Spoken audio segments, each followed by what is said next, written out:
Hi, I'm Dr. Serena H. Chen. I'm a reproductive endocrinologist and fertility specialist, and I'm here to answer your questions on Twitter. This is Fertility Support. At Fertility Unit asks, do you know how often you should have sex if you're trying to conceive? #fertility. You don't have to have sex that much, actually. Twice a week. So have 2 dates a week because the good sperm will stick around in the fallopian tubes for a few days. So if you have sex twice a week, then you always have some sperm in the tubes waiting for the eggs. So it's a myth that you have to precisely time intercourse with the release of the egg, or that you have to have sex 10 times a day, and that makes your fertility higher. It actually doesn't. I think you just get a little tired. At WonderTramp asks, does anyone know if #COVID-19 affects #fertility? Asking for a friend. Everybody wants to know the answer to this question, and the truth is COVID-19 does impact fertility. The vaccine does not, which is why we really want you to get vaccinated. We are asking all our patients trying to conceive and pregnant to get fully vaccinated because we know that the vaccine has been found safe in people trying to conceive, both men and women, and safe in pregnancy. We know that COVID-19, the disease, actually does have a powerful negative impact upon your fertility, especially if you get really ill. If you're mildly ill, you will probably feel temporarily bad. The sperm count might go down for a couple of months, just like any febrile viral illness, but then you will recover. You might have irregular periods for a little bit, but then again, you might recover. But severe disease can have a more severe impact upon your fertility. At Ksekas asks, okay guys, I've been watching Nova on PBS. A fertility scientist just said, on average, men today have about half the sperm count our grandfathers did. Causes? Environmental, obesity, chemicals, etc.? This is a fascinating question. People's sperm counts have been declining. And I would say compared to the 1900s, the average sperm count is about half that of what it used to be. We don't really know the reason why, but certainly things like toxins and the environment and our lifestyle probably have something to do with this. Scientists are definitely working on this because we can't have sperm disappearing altogether. The good news is people are still making millions of sperm. I don't think we're going to completely get down to zero for everybody that soon, but I think this does emphasize that we should all try to lead a healthy lifestyle and avoid toxins. At Egg Freezing Proj asks, does freezing your eggs mean that you definitely want children in the future? Or is egg freezing more about having the option later on in life? Let me know your thoughts. Mother Nature kind of designed us to have 10 kids by the age of 25. That's kind of how our bodies are designed. 10 kids by the age of 25, die of exhaustion by age 35 to 40. That's it. Obviously, we don't do that anymore. People are, going to school, they're getting jobs, they're living life and having babies later. And that means you're having babies when your eggs are less fertile. People are really interested in freezing eggs to try to preserve their eggs at a younger age. At Fertility Prego asks, how come men don't have a fertility clock? Haha emoji. Men definitely have a fertility clock. You cannot delay childbearing forever. Maybe you should think about freezing your sperm before you turn 40, because once you are 40, we do see some higher risks for older men having children with schizophrenia and autism. So you do seem to have a fertility clock. The quality of sperm does seem to decline with time. At Jenny J. Pal asks, fun fertility question of the day. What's the difference between artificial insemination and fiscal insemination? #actual question. So fiscal insemination doesn't actually exist. Artificial insemination is the process of putting sperm into the female by any means other than sexual intercourse. It's artificial. You're getting the sperm in an artificial way. Now, there's a lot of ways to do artificial insemination. The way fertility specialists typically do artificial insemination, we wash the sperm, get rid of all the semen, because the semen is the liquid. It's like a tidal wave coming out of the penis. It helps the sperm get out of the penis and into the body or into the specimen cup. But that liquid we really don't need when you have sex. All those chemicals in the semen are filtered out by the cervix, and they do not go into the fallopian tubes where fertilization takes place. We get just the sperm in a tiny little droplet of fluid, and we put it in a little syringe. This is called an insemination catheter. This is a particular type of insemination called IUI, intrauterine insemination. And we actually put a speculum in the vagina, and then we see the cervix, and this little tube goes right through the cervix, the vagina into the cervix. I don't know if this is actually open. No, this is not an actual working model. Into the uterus, and then we inject that little tiny bit of fluid in. The good sperm immediately are in the fallopian tubes, hanging out, waiting for the egg. And you might have a little leaking, you might have a little cramping, you might see a little spotting, but you can get right up and go. We don't believe in waiting.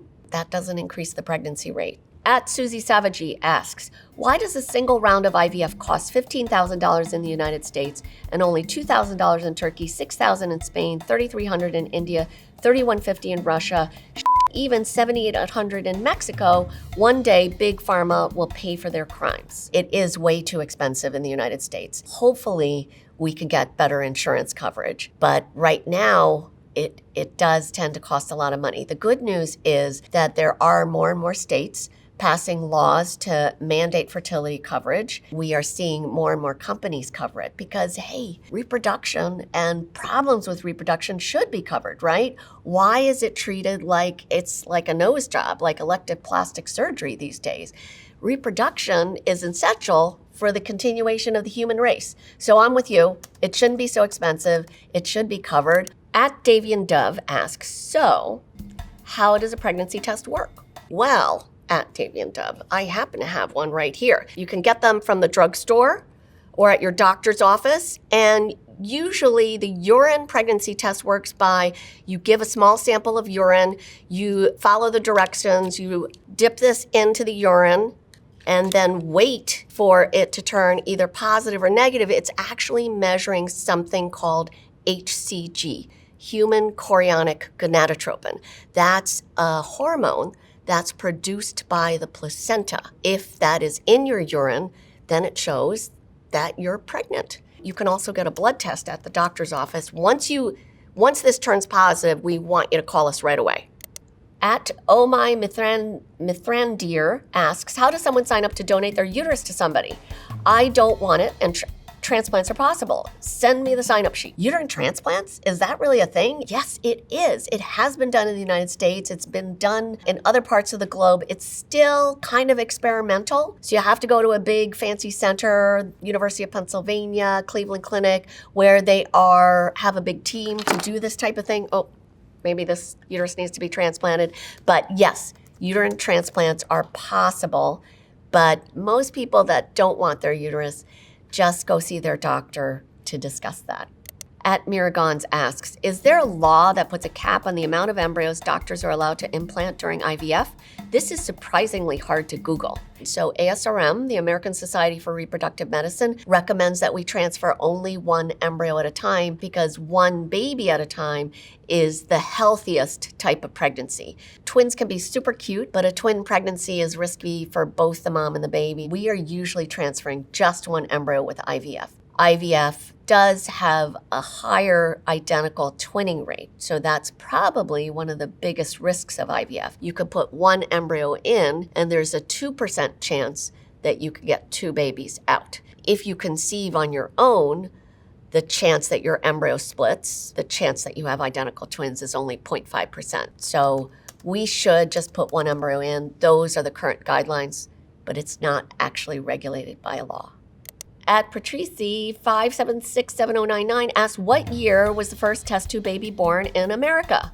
That was December 28th, 1981. So she is 40 years old this December 2021. Her name is Elizabeth Carr, and she's a big fertility advocate and author. Test tube baby, or IVF baby, in vitro fertilization, was a revolutionary treatment that has totally transformed our field, a field where we really struggled to help people conceive and did not have very much success, to a field where we can say, if you can stay positive and healthy in mind and body and stick with the program, we can help almost anybody have a healthy baby. At Jetlag91, how much they pay for semen at the fertility place, asking for a friend. There's lots of great commercial sperm banks out there. They probably have different rates, but I do think, they compensate you well for giving the sperm. You do have to be prepared to give some blood work and sign forms so we can make sure you don't have HIV, hepatitis, things like that. We also want to make sure that your sperm is healthy and looks good and has good sperm counts and seems fertile. And then I think you're paid a pretty good rate, a few $100s. At Mama KMW99 asks, how long does it take pregnancy symptoms to go away after a miscarriage? It usually takes about 2 to 3 months. You still have the pregnancy hormones in your body, and it takes about 2 to 3 months for those to clear out. At HRC Fertility asks, what is a fertility doctor or fertility specialist? Well, I'm a fertility specialist. It means I am a board-certified OBGYN, obstetrician gynecologist, and subspecialty trained in reproductive endocrinology and infertility. I see people who want to have a baby but are struggling, people who want to be proactive about conception, or people who want to freeze their eggs. At Abomination asks, considering reciprocal IVF for round 2, wife scared of retrieval, any tips? Retrieval, that means egg retrieval. What is reciprocal IVF? IVF is in vitro fertilization. Reciprocal IVF is a way for 2 women to conceive where one gives the egg and the other carries the embryo. They're being reciprocal. Normally, IVF is done in one person. You take the eggs out and then you put the embryos in, but this way you have 2 people involved. One's giving the eggs and the other one is carrying the embryo. This is a great option for lesbian couples who want to both be biological moms. At Tapia Izzy asks, egg freezing. Anyone here gone through the process? I haven't actually frozen my eggs, but I've been on the other side of it for a lot of people. And egg freezing is becoming more and more common. And that's because, first of all, egg freezing is much better than it used to be. We are really, really good at freezing eggs now. There's a new technique or a new technology called vitrification with a V that's literally like plunging these eggs down to super freezing cold temperatures, negative 195 degrees centigrade. At that temperature, the molecules are literally stopped in their tracks. And now the eggs yield pregnancy rates that are basically the same as using fresh eggs because we have figured out how to press the pause button. Some insurance companies cover it, most of the time not. It can cost thousands of dollars, so that's something to think about. You give yourself injections with tiny needles for about 6 to 10 days.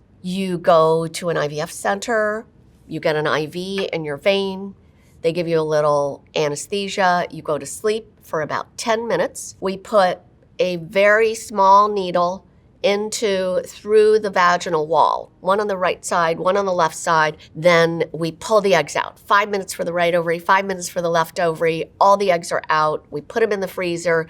You wake up, you feel a little crampy. You eat a little bit, you walk around, go to the bathroom, and then you go home and your eggs are frozen. I do think all women who are concerned about fertility, concerned about getting older, and not ready to have a baby, but think they might want to in the future, should think about egg freezing as an option for preserving their fertility. It may give you more options because your eggs are their most fertile when you're under 30. And we think the ideal time to freeze eggs is somewhere between your late 20s and early 30s. At Anthropology asks, can we stop calling pregnancy over 35 geriatric? Absolutely. Why do people call pregnancy over 35 geriatric? You are still young. As you get older, we do start thinking about more risks. So age of the pregnant woman is associated with certain risks, and doctors like to know that they have to do different things to lower those risks when they're treating somebody over 35. But I totally agree with you. Geriatric seems kind of insulting, and I don't think is actually accurate. And I think probably some old guy came up with that term. So yes, let's get rid of it. At Ashley S. How much money do surrogates make? Might be my calling. In general, in the United States, I think this ranges from $25,000, $30,000 to over $100,000, depending upon the surrogate and the individual situation. It can be a significant amount of money, but you're doing a really significant thing, carrying a baby for somebody for 9 months. At BubraDocs1 asks, do couples check their fertility level before getting married? Asking for a friend. Commonly, this is not done. But what if you have chronic medical conditions? Like what if you've had cancer in the past, or you've had pelvic surgery, or you have a family history of infertility, polycystic ovarian syndrome, endometriosis, or a genetic issue? Those are all things you can talk with a fertility doctor about to try to minimize your risks and optimize your health. At the Habanero Chef asks, sigh. Why do I have a fever every ovulation week? Like proper fever, chills, high temperature, body pains. Cycles vary enormously, and there can be a lot of different symptoms associated with your cycle. Having said that, I think if your cycle symptoms are really bothering you, you should talk with your doctor about it. And your doctor should listen and try to address things and not dismiss you, because you should find out what's going on, and I don't think you should suffer every month. At Stepping with N1 asks, chronic stress can negatively impact #endometriosis and #fertility. Have you made any lifestyle changes to reduce stress to support your health and fertility? Share tips. The tips that I give my patients with infertility and endometriosis is you want to, in general, live an anti-inflammatory lifestyle, a healthy lifestyle. So getting good quality sleep, 7 to 8 hours every night, eating a lot of veggies, avoiding sugar, getting regular exercise. You don't have to be a gym rat. Also having a healthy mind. So trying to, not to avoid stress, but to learn how to handle stress in a positive way. At Country Music Fan asks, feel like I have no control over my emotions all day today. I'm not on any IVF meds anymore, so I don't understand what's going on. Maybe my own hormones trying to regulate? #IVF, #infertility. IVF is a powerful process, and it does take a little time to recover. It can also be kind of emotional because a lot of people going through IVF are suffering from infertility, which can cause a lot of stress. So I think if you're concerned, please give your doctor a call and get checked out. Those are all the questions for today. Remember, please talk to your doctor because this is just information and not medical advice. Thank you so much for watching Fertility Support.